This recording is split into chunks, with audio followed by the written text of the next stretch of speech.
Hello everyone, welcome back to Hyperbole. This is Scott and I just got out of Kong Skull Island on Tuesday. I'm recording on Saturday. So I didn't just get out of it, but hey, Hyperbole, I know it's Hyperbole, but Hyperbole makes it mine. And this might be one of the last ones I call that, because I might just start going to straight reviews of movies without a title for a thing. It'll be like it's still an exploration. I'm still getting over a cold. It's pissing me off. Kong, Skull Island. King Kong has never interested me much. The concept is neat, but the movies always fail. Godzilla's a way in that. Like, the character's cool, but a lot of the movies I never really liked. I just like some of the smashy bits, and that's it. So the last Godzilla movie having 8 minutes of monster stuff in this slow thing, it's an accurate, well-done Godzilla movie, but it just bored me. The monster stuff was cool, but we didn't get enough of it. So I was leery about Kong. And the plan is to do a Godzilla 2, that's next year, and then Kong vs. Godzilla in 2020. We're going there. Here's something in my kitchen. We're going there.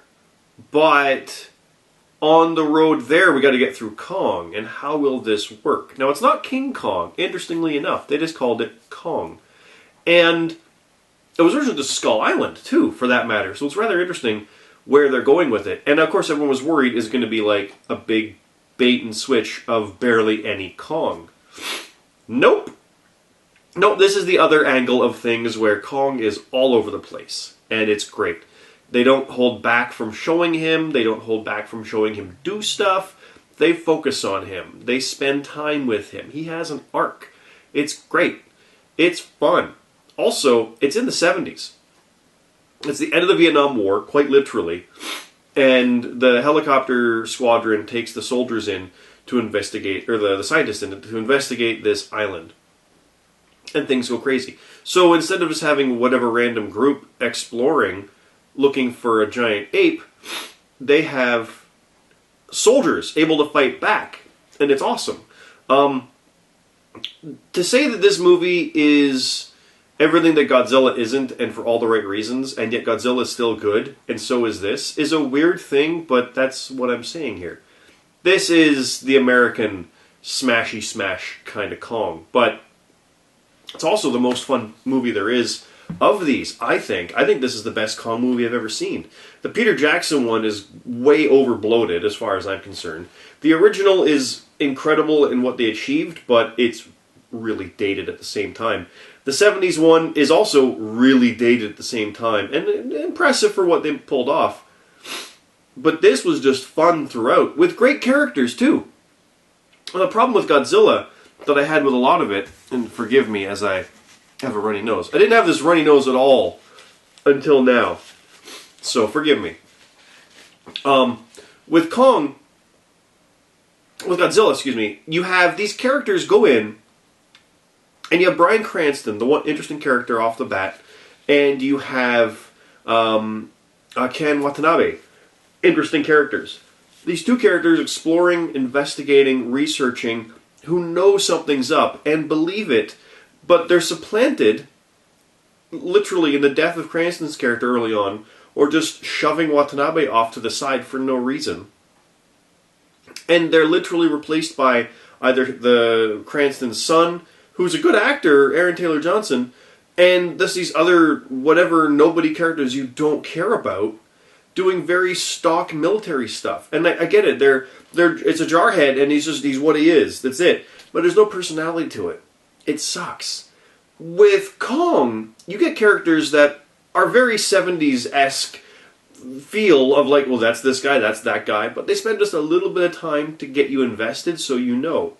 Reminded me of Predator early on, to be honest. And that's probably the funniest thing of this whole movie.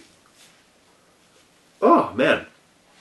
The funniest thing of this whole movie is it becomes Predator for quite a bit. It definitely becomes Moby Dick for one aspect of it. There's an Ahab moment by and far. But it becomes Predator in the idea of there's a bit where they see blood and someone goes, it bleeds. And all I can think of is if it bleeds, we can kill it. Okay? They suit up. Even when they go in the jungle, it's the choppers.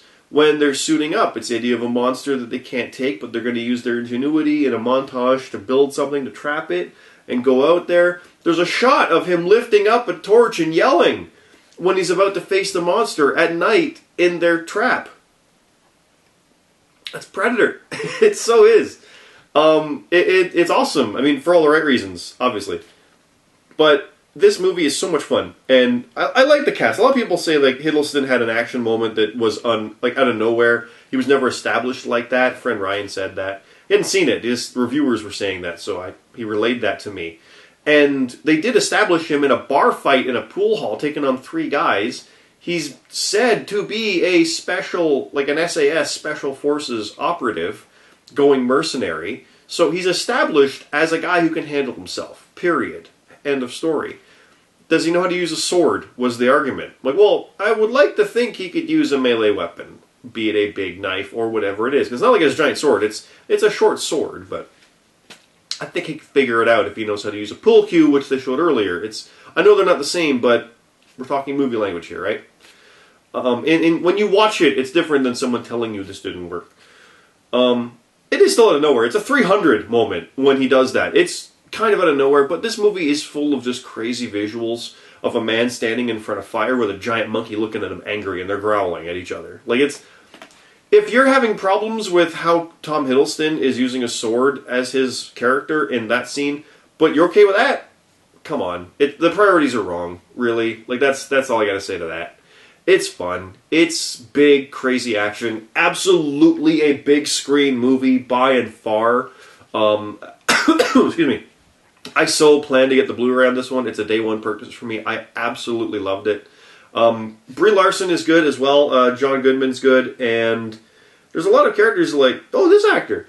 They're good, and they do their roles well. The effects are incredibly good. The fights are great. It's just a big, fun movie. And then, of course, they're teasing the future stuff. And like I said, we all know it's going towards Godzilla versus Kong. And everyone has been wondering, like, how are they going to do it? And I kind of went, I know how. They're going to do 2 fights. Godzilla versus Kong, or Kong versus Godzilla, whatever they call it, in 2020. Kong took place in the 70s, and Godzilla is today. But they established that Kong was around during World War II, and they established that Godzilla was around in the 50s, throwing back to his original movie, spinning from World War II. So they'll probably do something to like combine these in that singular era or origin, which makes sense. But what I think is we're going to have Kong win in the 70s during the Kong 2020 movie, or the 2020 versus movie, and then Godzilla wins in the present time. So both will win. Kong will win in his era and Godzilla in his, which is today. Because that way we get more of the characters from Kong. Because Brie Larson, Hiddleston, these guys were fun. They were great. Some of the soldier guys are great. Like they're good. I really like them. And yet we wouldn't get them in a modern one because it's been 40 years. Right? So how would those characters come back from those actors? Well, no, you just set it then. And Godzilla shows up then, because he's been around all along. And that's the beauty of it. So they're kind of doing what the Marvel Universe is doing, and saying that there's been stuff happening all throughout history, and showing it, having it happen. DC's doing it similar, but they're just kind of jumping ahead saying, this is it, and all this stuff happened. Trust us. Like, come on, guys. But that's neither here nor there. Kong, Skull Island. Big, awesome movie. I recommend it. Easy recommendation. Go see it. Buy it. Whatever you got to do to check that one out. It is worth it. And that's that for this. Like I said, I might be retiring the Hyperbole name. I won't stop doing the reviews, but I might just focus on these. The problem is I'm seeing them on Tuesdays, and I want to see them on like Fridays, opening night, to get this up sooner. And yeah, so once I do it Tuesday, it doesn't matter if I do it till the weekend for this or not. Bah. But I've got a bunch of movies literally that I'm looking at, and I could easily review stuff like that too. So it just will be a review show in that regard. The GPC is also there. You saw the trailer, I'm sure, for the 5th anniversary, which has come and gone, so the 5th has happened, but the review hasn't because I still don't have footage, so I'm not even pretending on that yet. And of course the Bear movie. So that's all coming. Check out Jobber Radio as well. We have our own YouTube channel for that, where I'm linked up with Bomber, Rab, Lee, Matt from Reckless Eating, bunch of guys. We talk wrestling. We're doing wrestling reviews of backyard videos, their stuff, as well as tournaments of like what's the best in the business. Some fun stuff. We recorded for 3 hours last night, but that's awesome. It's so much fun. So check all that stuff out, and of course, GuiltyPleasureCinema.com. Here on YouTube, it's Cyclops Scott, and the socials is Cyclops Scott and or Guilty Pleasure Cinema. Turning Heel, there's Jobber Radio, Reckless Eating. You'll find it, don't worry. So, thanks for watching. I'll see you next time.